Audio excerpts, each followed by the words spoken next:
Hello dear student, welcome back. यहाँ पर हम डिस्कस कर रहे हैं गैमीटोजेनेसिस। पहले वाले वीडियो लेक्चर में हमने पढ़ा था मेल रिप्रोडक्टिव सिस्टम, दूसरे वाले वीडियो लेक्चर में हमने पढ़ा था फीमेल रिप्रोडक्टिव सिस्टम। यहाँ पर हमारा थर्ड वीडियो लेक्चर हो जाएगा गैमीटोजेनेसिस। काफ़ी ज़्यादा इंपॉर्टेंट ये भी वीडियो लेक्चर है। हम आपको बताएंगे कि किस तरह नीट में क्वेश्चन आपके पूछा जाता है, तो मैं भी तरीका आपको सिखाऊँगा। तो गैमीटोजेनेसिस, फार्मेशन ऑफ गैमीट को गैमीटोजेनेसिस कहते हैं। प्राइमरी जो सेक्स आर्गन होगा मेल के केस में टेस्टिस हो जाएगा, जबकि फीमेल के केस में जो प्राइमरी सेक्स आर्गन हो जाएगा ओवरी हो जाएगा।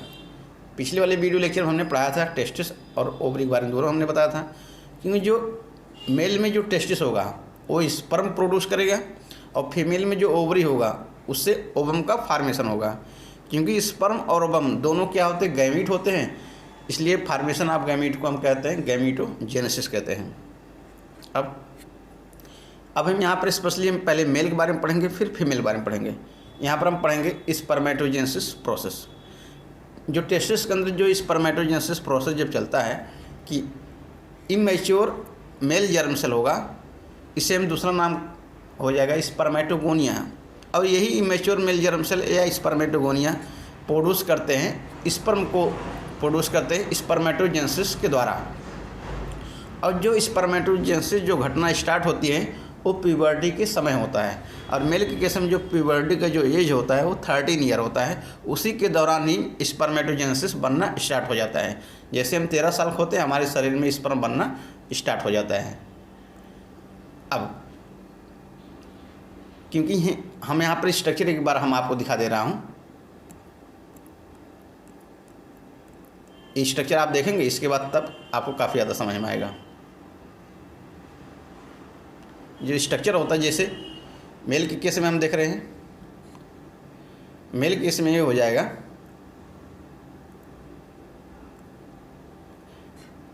जब प्यूबर्टी 13 ईयर में मेल के केस में होगा।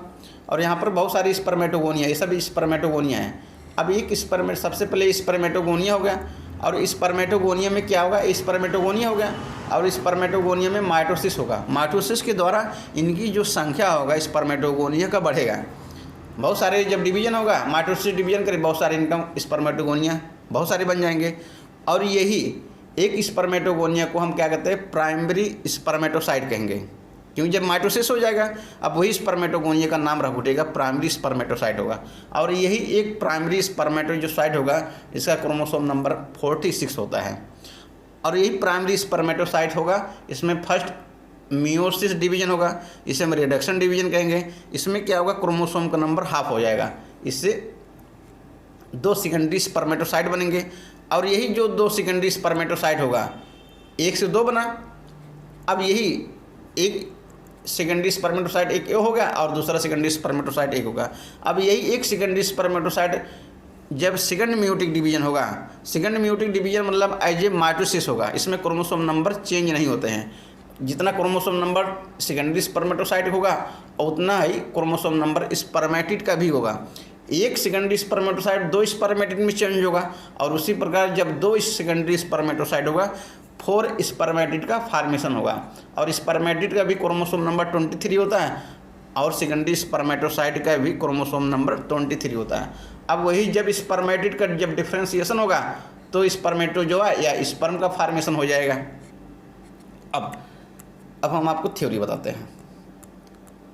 काफ़ी ज़्यादा इम्पोर्टेंट फिगर था।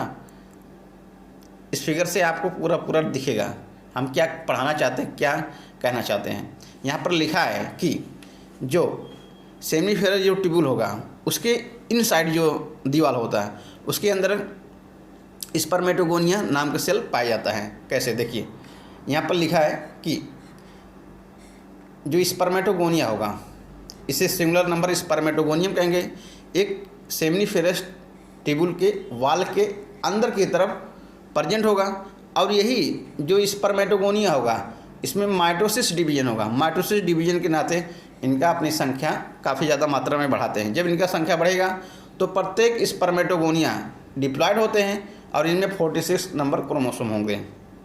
कुछ ऐसे स्पर्मेटोगोनिया को हम कहेंगे प्राइमरी स्पर्मेटोसाइट। जब माइटोसिस डिवीजन होगा तो इसे कुछ हम स्पर्मेटोगोनिया को हम नाम रखेंगे प्राइमरी स्पर्मेटोसाइट होगा। अब यही प्राइमरी स्पर्मेटोसाइट में क्या होगा, पीरियोडिकली मियोसिस होगा। जब मियोसिस होगा, क्योंकि आप पता है मियोसिस फर्स्ट और मियोसिस सेकंड दो होते हैं, और यही प्राइमरी जो स्पर्मेटोसाइट होगा, इसमें जब फर्स्ट मियोसिस डिवीजन जब कंप्लीट होता है, या फर्स्ट मियोसिस डिवीजन को हम रिडक्शन डिवीजन कहेंगे। जब ये कंप्लीट होगा, क्योंकि फर्स्ट मियोसिस दौरान क्रोमोसोम का नंबर हाल्फ हो जाता है, इससे क्या होगा, दो इक्वल हैप्लॉइड सेल बनेंगे, और ये दो इक्वल हैप्लॉइड सेल को हम कहेंगे सेकेंडरी स्पर्मेटोसाइट कहेंगे। अब यही सेकेंडरी जो स्पर्मेटोसाइट होगा, इसका क्रोमोसोम नंबर 23 होगा। अब यही जो सेकेंडरी स्पर्मेटोसाइट होगा, इसमें सेकंड मियोसिस डिवीजन होगा, और सेकंड मियोसिस जो डिवीजन होगा एज ए माइटोसिस होगा, इसमें क्रोमोसोम नंबर कोई चेंज नहीं होता है। इससे क्या होगा, 4 इक्वल हैप्लॉइड स्पर्मेटिड का फॉर्मेशन होगा। और यहाँ पर पूछ रहा है कि जो स्पर्मेटिड होगा, इसका क्रोमोसोम नंबर अभी हमने बताया था 23 होगा। स्पर्मेटिड का क्रोमोसोम का नंबर कितना हो जाएगा, 23 हो जाएगा। अब यही जो स्पर्मेटिड होगा जाके स्पर्मेटोजोआ में ट्रांसफ़र हो जाएगा। जो स्पर्मेटिड होगा यही स्पर्मेटोजोआ में ट्रांसफ़र हो जाएगा। अब यही स्पर्मेटोजोआ में जब ट्रांसफ़र हो जाएगा, जो स्पर्मेटिड होगा, यही जो स्पर्मेटिड होगा स्पर्मेटोजोआ या स्पर्म में ट्रांसफ़र हो जाएगा। इस प्रोसेस को हम कहेंगे स्पर्मियोजेनेसिस। जब स्पर्मेटिड स्पर्म में या स्पर्मेटोजोआ में चेंज होगा, उस प्रोसेस को हम कहेंगे स्पर्मियोजेनेसिस कहेंगे। और स्पर्मियोजेनेसिस के बाद जो स्पर्म का जो हेड होगा और जाके सर्टोली सेल के अंदर घुस जाएगा। जब सर्टोली सेल के अंदर जाके घुस जाएगा, अब क्योंकि सर्टोली सेल नारिशमेंट प्रोवाइड करेंगे, वहाँ स्पर्म को नारिश प्रोवाइड होता रहेगा सर्टोली सेल के द्वारा। अब यही जो स्पर्म होगा उनको सेमनीफेरस ट्यूब्यूल से रिलीज कर दिया जाएगा। इस प्रोसेस को स्पर्मिएशन कहेंगे। अब सेमनीफेरस जैसे ट्यूब्यूल होगा, इस सेमनीफेरस ट्यूब्यूल से जब ऐसे स्पर्म को ऐसे रिलीज कर दिया जाएगा, इस प्रोसेस को हम स्पर्मिएशन कहेंगे। अब एक बार मैं आपको अभी थ्योरी दिखाता हूँ। यहाँ पर देखिए, जो थ्योरी हमने बता दी, यहाँ पर थोड़ा सा फिगर मैं आपको बताता हूँ। देखिए, स्पर्मेटोगोनियम हो गया और यहाँ पर सर्टोली सेल है, क्योंकि यही स्पर्मेटोगोनियम प्राइमरी स्पर्मेटोसाइट में चेंज होगा, प्राइमरी स्पर्मेटोसाइट सेकेंडरी स्पर्मेटोसाइट में चेंज होगा, और सेकेंडरी स्पर्मेटोसाइट स्पर्मेटिड में चेंज होगा, और यही स्पर्मेटिड स्पर्मेटोजोआ में चेंज हो जाएगा। अभी हमने बताया था पूरा डिटेल। अब कहते कि जो प्यूबर्टी का जो एज होगा वो कितना साल का होता है, क्योंकि जो 13 ईयर में कोई मेल हो, कोई लड़का हो, 30 साल में वो प्यूबर्टी स्टेज आता है, और प्यूबर्टी स्टेज के दौरान ही स्पर्मेटोजेनेसिस स्टार्ट हो जाता है। जब हम जन्म लेते हैं तो वहाँ स्पर्म जन्म के दौरान हमारा स्पर्म नहीं बनता है। जब हमारा एज 13 ईयर हो जाएगा या 12 ईयर 13 ईयर प्यूबर्टी एज माना जाता है, उसी एज में क्या होगा, स्पर्म बनना स्टार्ट हो जाएगा। इस प्रोसेस को स्पर्मेटोजेनेसिस कहेंगे। और स्पर्म क्यों स्टार्ट होता है, स्पर्म बनना क्यों स्टार्ट हो जाता है, स्पर्मेटोजेनेसिस जो प्रोसेस क्यों स्टार्ट होता है, इसलिए स्टार्ट होता है क्योंकि हाइपोथैलेमस से एक हार्मोन से रिलीज कर दिया जाएगा, जिसका नाम गोनेडोट्रोपिन रिलीजिंग हार्मोन्स होगा। यही GnRH हाइपोथैलेमस से रिलीज होगा, और इसका जैसे लेवल बढ़ेगा, GnRH के जैसे लेवल बढ़ता जाएगा, और GnRH जब लेवल बढ़ेगा, और यही GnRH जाके एंटीरियर पिट्यूटरी ग्लैंड पे काम करेगा। जब एंटीरियर पिट्यूटरी ग्लैंड पे काम करेगा ये जाके, और इससे 2 गोनेडोट्रोपिन का सिक्रीशन का स्टिमुलेट होगा। 2 गोनेडोट्रोपिन जैसे LH हो जाएगा और दूसरा FSH हो जाएगा। LH को हम कहते हैं ल्यूटिनाइजिंग हार्मोन्स कहेंगे, और FS को फॉलिकल स्टिमुलेटिंग हार्मोन्स कहेंगे। अब LH का काम ही होता है, LH बाबू साहब कहते हैं कि LH को हम LH लीडिंग सेल में काम करता है। L फॉर LH और L for leading cell, trick याद करिए, दोनों में ये वर्ड मैच कर रहा है। LH लीडिंग सेल पे काम करता है और स्टिमुलेट और सिंथेसिस करता है और सिक्रीशन करता है एंड्रोजन के सिंथेसिस और सिक्रीशन को स्टिमुलेट करता है। अब और यही जो एंड्रोजन होंगे स्पर्मेटोजेनेसिस प्रोसेस को स्टिमुलेट करते हैं। अब यही एंड्रोजन। और जो FSH होगा, FSH ये फॉर FSH, और यहाँ पर एक वर्ड लगा यस, और यहाँ पर देखिए यस वर्ड लिखा है। FSH act on Sertoli cell, यहाँ पर देखिए यस है, इसलिए आपको कभी कन्फ्यूजन नहीं होगा। FSH ऐड करता है सर्टोली सेल पे, सर्टोली सेल पे ऐड करेगा। जब सर्टोली सेल पे ऐड करेगा, अब यही सर्टोली सेल होगा, कुछ ऐसे फैक्टर रिलीज करवाएगा या सिक्रीशन करवाएगा जिससे स्पर्मियोजेनेसिस प्रोसेस में काफ़ी ज़्यादा मदद मिलेगा। क्योंकि स्पर्मियोजेनेसिस अभी हम पहले बता चुके हैं स्पर्मियोजेनेसिस क्या होता है। अब हम आपको स्पर्म के बारे में बताते हैं। स्पर्म कैसा दिखता है हमें, स्पर्म का स्ट्रक्चर कैसे होता है। एक स्पर्म का जो स्ट्रक्चर होता है, एक स्पर्म के हम पहले फिगर हम आपको बताते हैं। जो फिगर होता है स्पर्म का, यहाँ पर ये टेल है और यहाँ पर मिडिल वाले जो पोर्शन में ये माइटोकॉन्ड्रिया है। माइटोकॉन्ड्रिया ही एनर्जी का सोर्स होगा जिससे स्पर्म स्विमिंग करते हैं। ये मिडिल पीस के अंदर मा फॉर मिडिल पीस, मा फॉर माइटोकॉन्ड्रिया, आप ट्रिक याद करेंगे, मा फॉर मिडिल पीस, मा फॉर माइटोकॉन्ड्रिया। एक नेक रीजन होगा और न्यूक्लियस कंटेनिंग क्रोमोसोम मटेरियल होगा क्योंकि हेड रीजन में पाया जाएगा, एक्रोसोम हेड में पाए जाएंगे और प्लाज्मा मेम्ब्रेन पूरी, क्योंकि एक स्पर्म क्या एक सेल होता है, इसलिए अगर एनिमल सेल है तो उसके ऊपर प्लाज्मा मेम्ब्रेन जरूर पाया जाएगा। जो स्पर्म, यदि हम स्पर्म का स्ट्रक्चर देखें तो माइक्रोस्कोप से पहले हमें दिखाई देगा कि कितने चीज़ से मिलकर बना है स्पर्म। स्पर्म 4 चीज़ से मिलकर बना होता है। एक पहला हेड हो जाएगा, दूसरा नेक हो जाएगा, तीसरा मिडिल पीस हो जाएगा और चौथा टेल होता है। हेड, नेक, मिडिल पीस, टेल, इसके 4 पार्ट होते हैं स्पर्म के, हेड, नेक, मिडिल पीस, टेल। अब जो प्लाज्मा मेम्ब्रेन होगा, क्योंकि सेल है इसलिए अगर एनिमल सेल है तो पूरे शरीर के ऊपर सेल का कवरिंग होता है या प्लाज्मा, पूरे सेल के ऊपर प्लाज्मा मेम्ब्रेन की कवरिंग होता है। स्पर्म क्या एक सेल होता है, इसलिए क्या होगा पूरे होल बॉडी, स्पर्म के पूरे होल बॉडी में प्लाज्मा मेम्ब्रेन की कवरिंग होता है। और स्पर्म के जो हेड होता है उसमें न्यूक्लियस पाया जाएगा। न्यूक्लियस इलांगेटेड और हप्लाइड होते हैं। स्पर्म के अंदर देखिए जो न्यूक्लियस इलांगेटेड और हप्लाइड होगा। और जो न्यूक्लियस के सबसे ऊपरी वाले हिस्से में एंटीरियर पोर्शन रीजन पे एक कैप लाइक स्ट्रक्चर पाया जाएगा। कैप लाइक स्ट्रक्चर से कवरिंग होगा जिसे हम एक्रोसोम कहेंगे। न्यूक्लियस के एंटीरियर पोर्शन पे कैप लाइक स्ट्रक्चर से कवर होगा जिसे हम एक्रोसोम कहेंगे। और एक्रोसोम के अंदर कुछ ऐसे एंजाइम भरे होते हैं जो ओवम के फर्टिलाइजेशन में काफ़ी ज़्यादा मदद करते हैं। और इस स्पर्म की जो मिडिल पीस में बहुत सारे ऐसे माइटोकॉन्ड्रिया पाए जाएंगे। माइटोकॉन्ड्रिया ही एनर्जी का सोर्स होगा जिससे स्पर्म स्विम करते हैं। और माइटोकॉन्ड्रिया ही होता है एनर्जी प्रोड्यूस करता है जिससे स्पर्म अपने टेल की मदद से मूवमेंट करता है। और जब स्पर्म मूवमेंट होगा तभी फर्टिलाइजेशन के लिए स्पर्म की मोटिलिटी भी बहुत आसान होगा। अगर स्पर्म में मोटिलिटी नहीं होगा तो फर्टिलाइजेशन कभी नहीं होगा। फर्टिलाइजेशन के लिए आवश्यक यही है कि स्पर्म में मोटिलिटी बहुत ज़्यादा ज़रूरी होता है। अगर क्वाइटस जो वर्ड लिखा है, क्वाइटस मीन्स सेक्स या इंटरकोर्स या शारीरिक संबंध। जब एक बार शारीरिक संबंध बनाने के दौरान मेल से जो स्पर्म इजैकुलेट करते हैं 200 से 300 मिलियन एक बार में।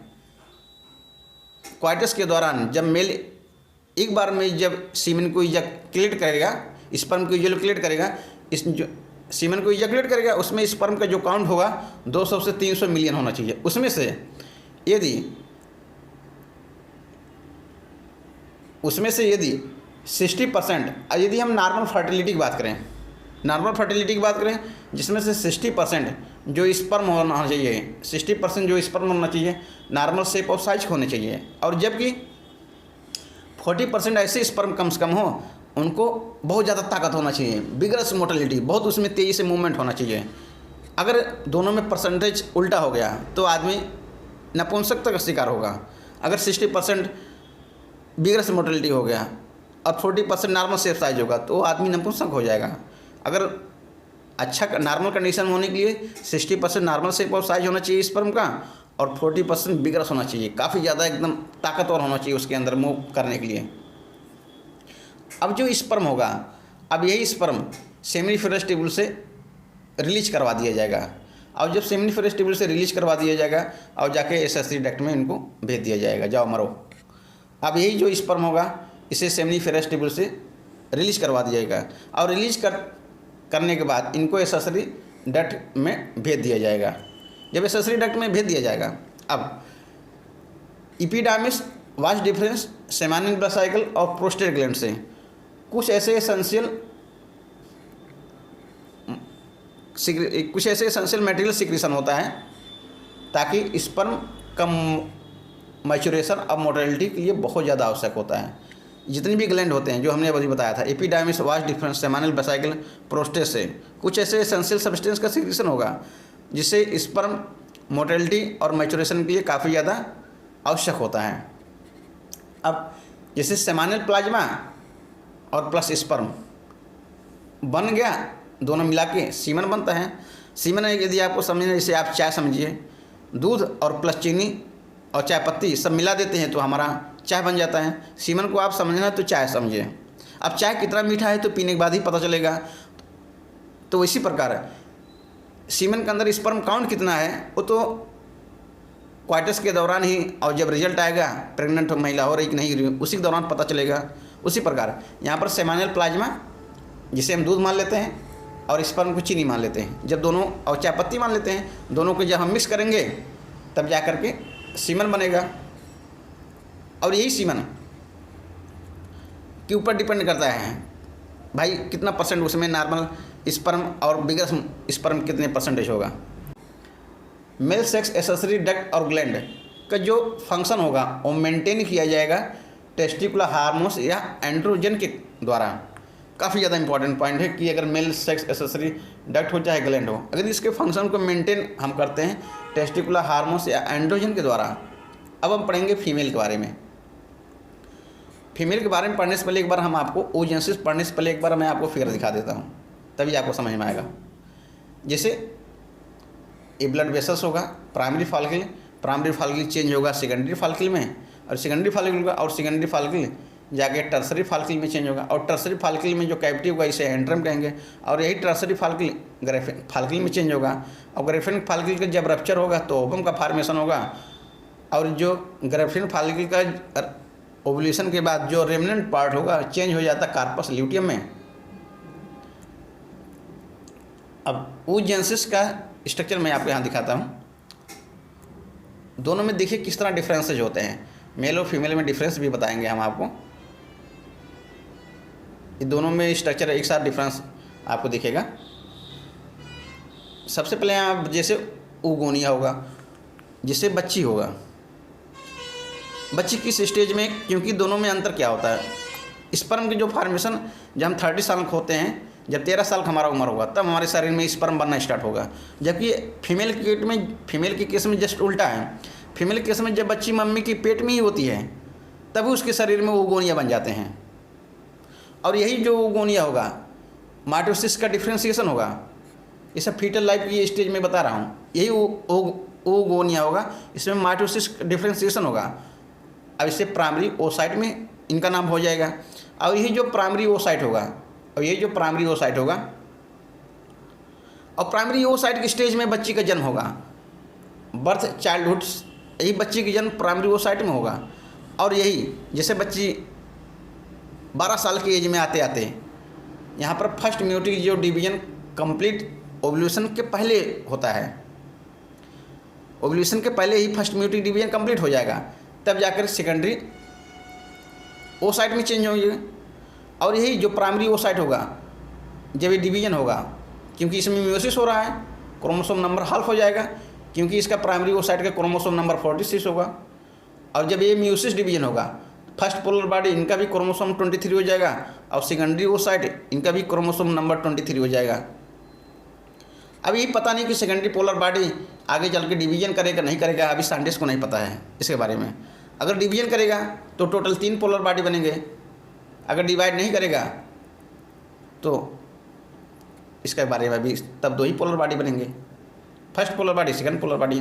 अगर ये पोलर बॉडी डिवाइड करता है, एक polar body, total 3 polar body बनते हैं। अगर ये पोलर बॉडी नहीं डिवाइड करता है तो सिर्फ 2 ही पोलर बॉडी बनेंगे, एक ये हो जाएगा, एक ये हो जाएगा फर्स्ट और सेकंड पोलर बॉडी।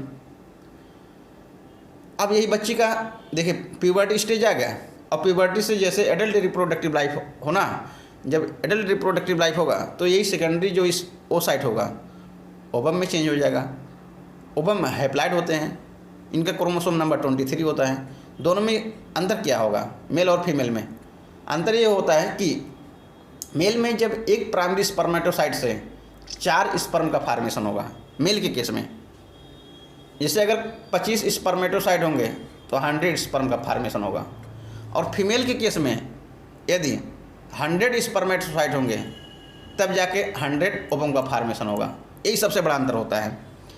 मेल के केस में यदि 25 स्पर्मेटोसाइट होगा तो 100 स्पर्म बनेगा, फीमेल के केस में यदि 100 ओसाइट होगा तब जाके 100 ओवम बनेगा। यदि 25 ओसाइट होगा तो 25 ओवम बनेंगे। जितने ओसाइट, जितने प्राइमरी ओसाइट होगा उतने ओवम का फार्मेशन होगा। यही सबसे बड़ा डिफरेंस होता है।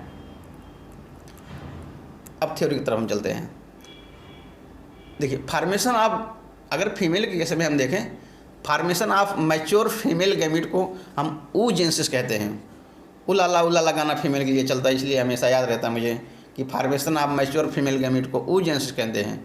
और दोनों में खास बात स्पर्मेटोजेनेसिस oogenesis में दोनों में ज़्यादा डिफरेंस होगा, क्योंकि स्पर्मेटोजेनेसिस स्टार्ट होगा 13 ईयर के एज में, जबकि oogenesis देखिए किस तरह स्टार्ट होता है, एम्ब्रियोनिक डेवलपमेंट स्टेज में ही स्टार्ट हो जाता है।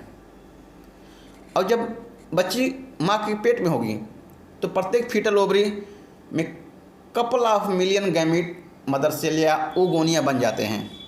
यहाँ पर लिखा है couple of million. Couple means क्या होगा, 2 मिलियन, और 2 मिलियन बराबर क्या होगा, 20 लाख। 20 लाख प्रत्येक ओवरी के अंदर 20 लाख ओगोनिया या गैमीट मदर सेल बन जाते हैं। अब क्योंकि जब बच्ची जन्म होने के बाद ना तो और ओगोनिया का फार्मेशन होगा, ना तो और ओगोनिया ऐड किए जाएंगे। जो बन जाएगा तो ये बच्ची की मम्मी के पेट में ही रहेगी, उसी दौरान जितना बनना बन जाएगा, बाद में कुछ होता नहीं इनके केस में। यही सबसे बड़ा अंतर होता है। ओगोनिया डिवीजन करना स्टार्ट होगा, जो भी म्यूसिस के प्रोफेज फर्स्ट में जब इंटर करेगा इसको टेम्पोररी अरेस्ट कर दिया जाएगा इसी स्टेज में। अब इसका नाम पड़ जाएगा प्राइमरी oocyte हो जाएगा। और यही जो प्राइमरी जो oocyte होगा यही प्राइमरी oocyte होगा, और इसके ऊपर ऐसे ग्रेन्युलोसस सेल का कवर हो जाएगा। अब इसका नाम पड़ जाएगा प्राइमरी फॉलिकल हो जाएगा। अब यही जो प्रत्येक oocyte होगा इसके ऊपर ग्रेन्युलोसस सेल का कवरिंग हो जाएगा, इसे हम कहेंगे प्राइमरी फॉलिकल कहेंगे। और यही जो प्राइमरी फॉलिकल होगा और इसी स्टेज में बच्ची का जन्म होगा। और बच्ची का जब बच्ची का जन्म होगा और प्यूबर्टी स्टेज आते आते जो इतने ओगोनिया बने थे ज़्यादातर ओगोनिया समाप्त हो जाएंगे, नष्ट हो जाएंगे। तो जब बच्ची जन्म से लेकर प्यूबर्टी स्टेज लड़कियों के केस में 12 साल माना लिया जाता है, 12 ईयर मान लिया जाता है। 12 साल आते आते ज़्यादातर जो प्राइमरी फॉलिकल होगा वो डीजनरेट हो जाएगा। जब डीजनरेट हो जाएगा, मात्र प्रत्येक ओवरी के अंदर प्यूबर्टी के समय 60,000 से लेकर के 80,000 प्राइमरी फॉलिकल प्रत्येक ओवरी के अंदर बचते हैं। अब सोचो, अब यही जितनी 60,000 से 80,000 अब यही हर महीने रिलीज होगा, अब इससे ज़्यादा नहीं रिलीज होगा। अब 60,000 से 80,000 प्रत्येक ओवरी के अंदर प्राइमरी फॉलिकल बचे रहेंगे। अब क्या होगा, अब यही जो प्राइमरी फॉलिकल होगा, प्राइमरी फॉलिकल के ऊपर ऐसे प्राइमरी फॉलिकल था, ऐसे प्राइमरी फॉलिकल के ऊपर बहुत सारे ऐसे ग्रेन्युलोसस सेल का कवरिंग हो जाता है। इससे क्या होगा, एक थीका का फार्मेशन हो जाएगा, एक नया थीका बन जाएगा जिसे हम कहते हैं सेकेंडरी फॉलिकल कहेंगे। और यही जो सेकेंडरी फॉलिकल होगा जाके टर्शरी फॉलिकल में ट्रांसफॉर्म हो जाएगा। और टर्शरी फॉलिकल के खास कैरेक्टरिस्टिक होता है कि उसमें फ्लूइड फिल्ड कैविटी पाया जाएगा, जिसका नाम हम हो जाएगा एंट्रम कहेंगे। टर्शरी फॉलिकल सबसे मोस्ट डायग्नोस्टिक कैरेक्टर पूछा जाए, एंट्रम का पाया जाना ही। एंट्रम क्या है, फ्लूइड फिल्ड कैविटी को हम एंट्रम कहेंगे। और जो थीका लेयर होगा अब 2 भागों में बढ़ जाएगा, इनर थीका इंटरना और आउटर थीका एक्सटर्ना। और ये जो टर्शरी फॉलिकल होगा, और टर्शरी फॉलिकल के अंदर जो प्राइमरी oocyte होगा, टर्शरी फॉलिकल के अंदर जो प्राइमरी oocyte होगा ये अपने साइज में ग्रो करेगा और जो कंप्लीट करेगा फर्स्ट म्यूटिक डिवीजन। और meiosis first meiotic division unequal division होता है। इससे क्या होगा, फार्मेशन हो जाएगा, लार्ज हैप्लॉइड सेकेंडरी oocyte बनेगा, और उसके साथ ही साथ और एक छोटी सी फर्स्ट पोलर बॉडी का फार्मेशन हो जाएगा। और जो सेकेंडरी oocyte होगा यही प्राइमरी oocyte का जो साइटोप्लाज्म में न्यूट्रिएंट जो रिच होगा वो रिटेन किए रहेगा। और जब फर्स्ट पोलर बॉडी का फॉर्मेशन होगा फर्स्ट मेयोटिक डिवीजन के दौरान, ये फर्दर डिवाइड होगा या डिजेनरेट होगा, अभी तक इसको साइंटिस्ट को अभी तक किसी को इसको बारे में पता नहीं है कि होगा कि नहीं होगा डिवीजन फर्स्ट पोलर बॉडी। संख्या में अभी है, साइंटिस्ट भी है। और जो टर्सरी फॉलिकल होगा, जो टर्सरी फॉलिकल होगा वो चेंज हो जाएगा मैच्योर फॉलिकल में, या दूसरा नाम हो जाएगा ग्राफियन फॉलिकल होगा। और ये जो सेकेंडरी ओसाइट होगा, सेकेंडरी साइट के चारों तरफ एक नया मेम्ब्रेन बनने लगता है, उसे हम कहते हैं जोना पेलुसिडा कह देंगे। सेकेंडरी ओसाइट के एक नया मेम्ब्रेन बन जाता है जिसे हम कहते हैं जोना पेलुसिडा कहते हैं। और जोना पेलुसिडा चारों तरफ घिरे रहता है। और जो ग्राफियन जो फॉलिकल होगा वो रप्चर होगा और इसे रिलीज कर दिया जाएगा, सेकेंडरी ओसाइट होगा। और सेकेंडरी ओसाइट को इनकरेक्टली रूप में हम इसे ओवम कहते हैं, क्योंकि ओवरी से ओवम रिलीज हो रहे हैं। इस प्रोसेस को हम कहते हैं ओवुलेशन कहेंगे। काफ़ी ज़्यादा इंपॉर्टेंट वीडियो लेक्चर था। यहाँ से देखिए क्वेश्चन काफ़ी ज़्यादा आते रहते हैं। फिगर भी आपके लिए इंपॉर्टेंट है, एचआरट भी इंपॉर्टेंट है। चैनल पर नए हैं, चैनल को सब्सक्राइब कर लीजिए, बेल आइकन प्रेस कर लीजिए, वीडियो ज़्यादा से ज़्यादा लाइक करिए, अपने दोस्तों में शेयर करिए। हमारा वीडियो कैसा लगा आप हमें कमेंट बॉक्स करके बताइए कैसा हमारा लगा हमारा वीडियो लेक्चर। अभी इसके बाद हमारा जब ये लेक्चर, अभी हम क्रैश कोर्स पढ़ा रहे हैं, इसके बाद हम सुपर फास्ट क्रैश कोर्स पढ़ाएंगे। तो सुपर फास्ट क्रैश कोर्स में हमारा एक ही घंटा में एक ही चैप्टर हम समाप्त कर देंगे। अभी जो क्रैश कोर्स होगा थोड़ा इसमें हम आपको डिटेल भी पढ़ा रहा हूँ और थोड़ा सा इसमें स्पीड भी रहेगा, दोनों चीज़ रहेगा। आप पढ़ने के बाद आप रिवीजन भी फास्ट हो जाएगा। एक बार मैं जैसे एग्ज़ाम आएगा नज़दीक, हमें आपको सुपर फास्ट क्रैश कोर्स पढ़ाऊँगा। सुपर फास्ट क्रैश कोर्स 30 दिन में 30 चैप्टर ख़त्म करेंगे हम आपको अब नेक्स्ट वीडियो लेक्चर में पढ़ाएंगे मेंस्ट्रुअल साइकिल। जो मेंस्ट्रुअल साइकिल काफ़ी ज़्यादा इंपॉर्टेंट वीडियो लेक्चर होगा। Bye bye, take care.